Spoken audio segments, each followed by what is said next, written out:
Multiply and divide with the same signs. Example 1. Jeremy's trip to work is 15 miles one way.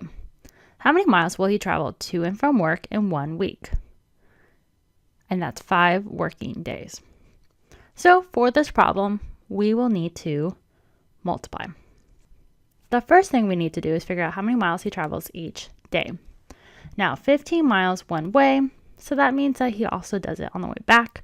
So 15 plus 15 is equal to 30. As 5 plus 5 is 10, we'll carry that 1, so we get 30. So now we need to multiply it by the 5 working days. So 30 times 5. So this is our multiplication. So we have 0 times 5, which is equal to 0. Now 5 times 3 is 15. So our final solution will be 150 miles. Now let's go to another example. Jeremy's car went 368 miles before he had to fill up again. The car took 16 gallons of gasoline. What was the miles per gallon of the car? So for this problem, we have 368 divided by 16 to give us our miles per gallon. So we put the 368 as it's our dividend, and then we have 16, which is our divisor. So now we look at 16 going to 36 how many times?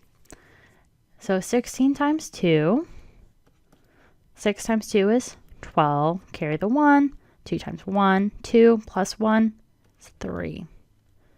So 2 times, then we subtract 36 times minus 32 is 4. Next step is break down that 8. Now 16 can go into 48 how many times? So let's do 16 times 3. 6 times 3 is 8. 3 times 1 is 3 plus that 1. So it equals 4. So 48. So 16 can go into 48 exactly 3 times. And then we will subtract and we get 0. So the miles per gallon of this car was 23. Now let's go to another example. So now when we multiply and divide a negative by a negative, it is positive, as in our solution will be positive. So example 3, we have a negative 102 divided by negative 6. So we have 2 negative signs, so that means our solution will be positive. So let's go ahead and divide.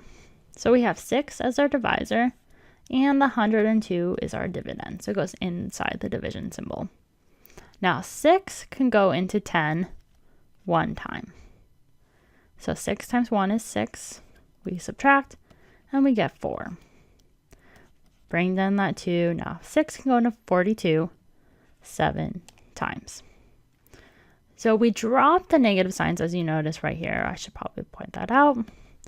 And that's because we know our solution will be positive, and we've already dealt with it. So our solution is positive as we have 2 negative signs, and it is equal to 17.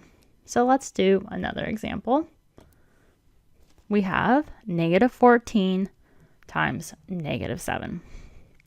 So for this, we see that we have 2 negative signs. So that means our solution will be positive. So let's go ahead and multiply. So we have 4 times 7, which is 28. Carry the 2. 7 times 1 is 7 plus 2, which is 9. So our solution to this is positive 98. I just want to emphasize the positive because we have 2 negative numbers being multiplied. So let's do one more example. Negative 8 divided by negative 2. Once again, 2 negative signs, so that means our solution will be positive. So negative 8 divided by negative 2 is equal to positive 4. And that would be our final solution.